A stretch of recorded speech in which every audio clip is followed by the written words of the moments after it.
కాబూరి శ్రీనివాస్ గారు ఎమ్మెల్సీ రాలేదు. తిరుపతిరావు గారు మీతో ప్రారంభిద్దాం. ఏ రకంగా చూడాలి? కేంద్ర ఎన్నికల సంఘం చివరికి ఎట్టకేలకు కదిలింది, విచారణ చేపట్టింది. విచారణలో అనేక విషయాలు బయటకు వస్తున్నాయి. ఒక తిరుపతికి సంబంధించింది, రాష్ట్ర వ్యాప్తంగా ఉన్న దొంగ ఓట్లకు సంబంధించింది కాదు, ఒక తిరుపతికి సంబంధించింది. సుమారుగా 39,000 ఓట్లు ఇవాళ దొంగ ఓట్లు. దాన్ని డౌన్లోడ్ చేశారనా, లేకుంటే ఇంకేదైనా ఇతర ప్రాంతాల వాళ్ళు వచ్చి ఓట్లు వేశారనా, డౌన్లోడ్ చేసి వాటి ద్వారా మరి వేరే ఫేక్ ఫోటో పెట్టారా, ఏం చేశారు అనేటువంటిది ఆనాడు తిరుపతి లోక్సభ ఉప ఎన్నిక సందర్భంగా జరిగినటువంటి ఆ రోజు అనేక మంది ఫిర్యాదులు ఇచ్చారు. కానీ ఆ ఫిర్యాదులను పెడచెవిన పెట్టారు. చివరికి అవి విచారణ తీగలాగితే డొంక గదిలినట్టుగా ఐఏఎస్ ఆఫీసర్ సస్పెండ్కి దారితీసింది. ఎట్లా అర్థం చేసుకోవాలి ఈ పరిణామాల్ని? ముందుగా అందరికీ నమస్కారం. శ్రీనివాస్ గారు నమస్తే. ఇవాళ తెలుగుదేశం పార్టీ ఈ బోగస్ ఓట్ల మీద గలం విప్పుతుంది. సరే, ఆ మధ్య ఎన్నికల కమిషన్ కూడా కలవటం జరిగింది తెలుగుదేశం వాళ్ళు. జనసేన మా మిత్రపక్షం, వాడికి మిత్రపక్షం జనసేన కూడా కలవటం జరిగింది.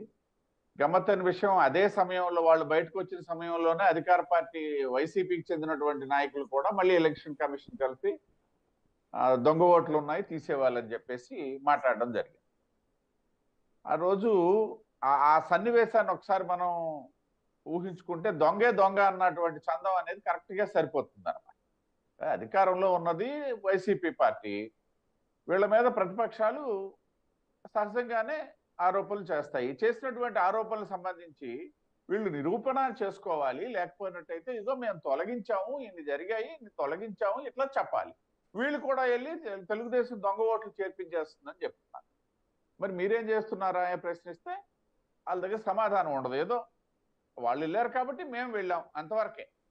అయితే ఇది ప్రస్తుత సన్నివేశం. అయితే ఒక తిరుపతి ఉప ఎన్నికల సందర్భంగా ఇవాళ తెలుగుదేశం గలం విప్పింది, కానీ దీని విషయమై ప్రత్యేకించి తిరుపతిలో జరిగినటువంటి ఉప ఎన్నికల సందర్భంగా ఈ బోగస్ ఓట్లకు సంబంధించి వీటికి సంబంధించి ఆ రోజు పోలింగ్ సందర్భంగాను పోలింగ్ ముందు కూడా గలం విప్పింది భారతీయ జనతా పార్టీ.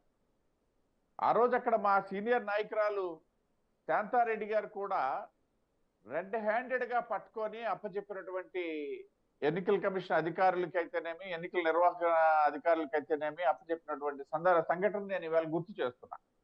అంటే ఏదైతే తిరుపతి బై ఎలక్షన్స్ సందర్భంగానే వీటి గురించి బయట పెట్టడము, వాటి మీద పోరాటం చేయడము, రెడ్ హ్యాండెడ్ గా పట్టుకోవడము చేసింది భారతీయ జనతా పార్టీ. ఆ తర్వాత ఎన్నికల కమిషన్కి ఇచ్చినటువంటి ఫిర్యాదుల్లో కూడా భారతీయ జనతా పార్టీ ఆ విషయాన్ని మెన్షన్ చేయడం జరిగింది. సరే, తర్వాత తెలుగుదేశం పార్టీ, జనసేన అందిపుచ్చుకున్నాయి. మంచిదే, ప్రజాస్వామ్య క్షేత్రంలో ఖచ్చితంగా ఖచ్చితమైనటువంటి ఫలితాలు రావాలి, సరైనటువంటి అభ్యర్థులు చట్టసభలకు ఎన్నిక కావాలి అనేసి అంటే ఓటర్ లిస్ట్ అనేది జెన్యూన్ గా ఉండాల్సినటువంటి ఆవశ్యకత ఖచ్చితంగా ఉంది. ఆ నేపథ్యంలో ఆ బాధ్యత కూడా అన్ని రాజకీయ పార్టీల మీద ఉంది. నేను ఇందాక చెప్పాను, దొంగే దొంగ నడుస్తుంది వైసీపీ పార్టీ అని చెప్పేసి. ఆ విధమైనటువంటి విధానం కరెక్ట్ కాదు. కానీ నిజంగా ఎక్కడైనా తెలుగుదేశం పార్టీ దొంగ ఓట్లను కనుక చేర్పించినట్లయితే వాటిని ఐడెంటిఫై చేసి తొలగించాల్సినటువంటి బాధ్యత ఆ పార్టీ మీద కూడా ఉంది. అధికార పార్టీ అయినంత మాత్రం తప్పించుకోవడానికి ఏమీ లేదు, తప్పించుకోవాల్సిన అవసరం కూడా లేదు.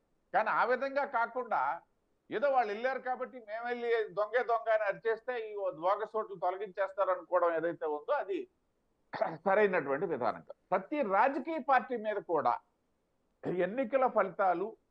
కానీ ఇక్కడ ఒక ప్రశ్న ఉత్పన్నమవుతోంది తిరుపతిరావు గారు. కేంద్ర ఎన్నికల సంఘం చాలా లేటుగా రియాక్ట్ అయింది. అది కూడా కొంత పురంధరేశ్వరి గారు రాష్ట్ర అధ్యక్షురాలు అయిన తర్వాత కొంత కదలిక వచ్చింది తప్ప అంతకుముందు అసలు పట్టించుకున్న దాఖలాలు లేవు అని పొలిటికల్ విమర్శ అనుకోండి.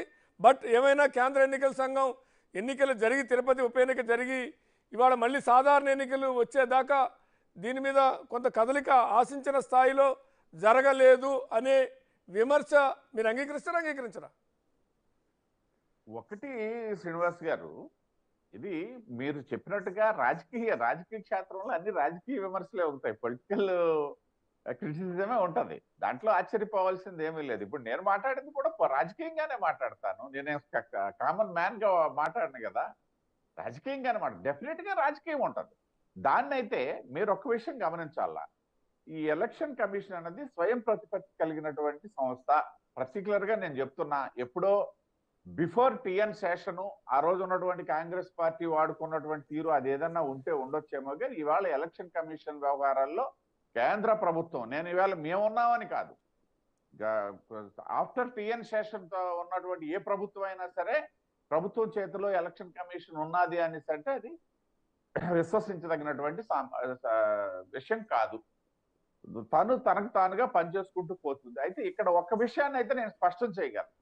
ఎలక్షన్ కమిషన్ లో కూడా ఎవరో ఇప్పుడు చీఫ్ ఎలక్షన్ కమిషనర్ వచ్చి ఇక్కడ కూర్చొని తిరుపతిలో కూర్చొని లేదా హైదరాబాద్ క్షమించాలి విజయవాడలో కూర్చొని ఎన్నికలు పరిశీలించే పరిస్థితి ఉండదు. అక్కడ నుండి కొంతమంది అధికారులు వస్తారు, మళ్ళీ ఈ రాష్ట్రంలో ఉన్న కాదంటలేదు, కానీ స్పీడ్ గా రియాక్ట్ అయ్యి ఉంటే ఇవాళ ఇంకా అనేక నియోజకవర్గాల్లో దొంగ ఓట్ల గురించి ఇప్పుడు టైం లేదుగా, ఎందుకంటే ఎన్నికల షెడ్యూల్ వచ్చేసే టైం అయింది. ఇప్పుడు ఒక తిరుపతిలో కొన్నిటిని పట్టుకోగలుగుతారేమో, దొరికినాయి, కానీ మీ రాష్ట్రం అంతా వచ్చినప్పటికీ ఇది సాధ్యం కాని అంశం ఉంది. అదే ఇమ్మీడియట్గా రియాక్ట్ అయి ఉంటే ర్యాండమ్గా రాష్ట్ర వ్యాప్తంగా కూడా అక్కడక్కడ కొన్ని నియోజకవర్గాలు చేస్తుంటే ఇంకా అనేక విషయాలు బయటపడేవి కదా. అధికారుల యొక్క ఏ రకమైనటువంటి అక్రమాలు ప్రభుత్వానికి ఇప్పుడు చాలా కీలకం. ప్రజాస్వామ్య వ్యవస్థలో ఎన్నిక అనేటువంటిది, అందులో చట్టసభల ఎన్నిక అనేటువంటిది చాలా కీలకమైంది ఒక పార్లమెంటరీ ప్రజాస్వామ్యంలో.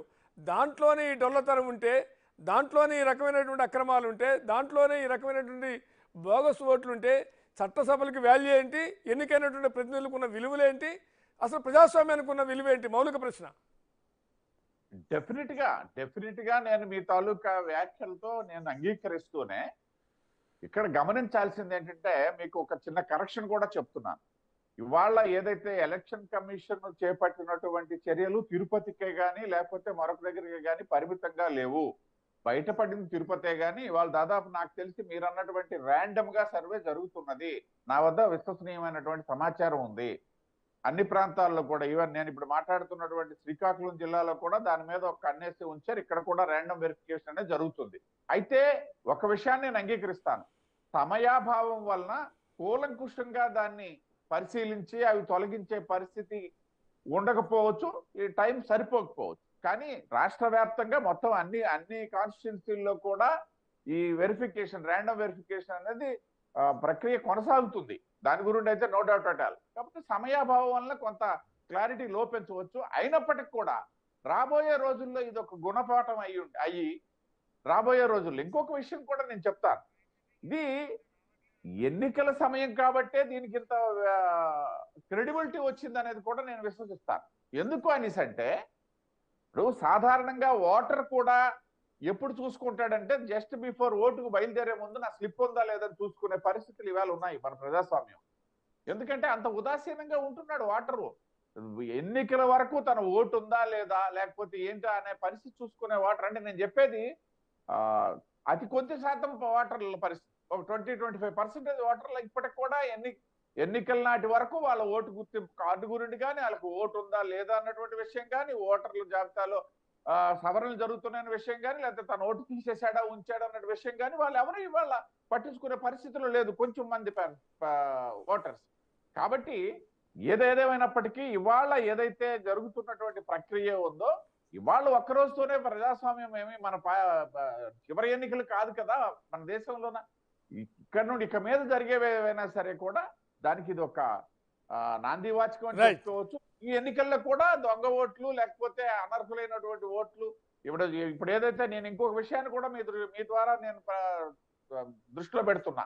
ఏదైతే 2 ఓట్లు ఉన్నటువంటి వ్యక్తులకు కూడా వాళ్ళకి ఎలక్షన్ కమిషన్ నుండి లేఖలు వచ్చాయి, మీరు ఏదో ఒకటే ఉంచుకోవాలి, దాన్ని ఆధారం అనుసంధానం చేసుకోవాలి అని చెప్పేసి నేపథ్యంలో కూడా ఇప్పుడు ఆ 2 ఓట్లు అంటే 2 దగ్గరలో ఉన్నటువంటి ఓటర్, ఒకే ఓటర్ 2 దగ్గరలో ఉన్నటువంటి సంబంధికులందరికి కూడా నోటీసులు వచ్చాయి శ్రీనివాస్ గారు. ఇవాళ అది కూడా ఒక మంచి ప్రక్రియ. రైట్ మూర్తి గారు, మళ్ళీ వస్తాం మీ దగ్గరికి. తిరుపతిరావు గారు, సారీ చిరంజీవిరావు గారు.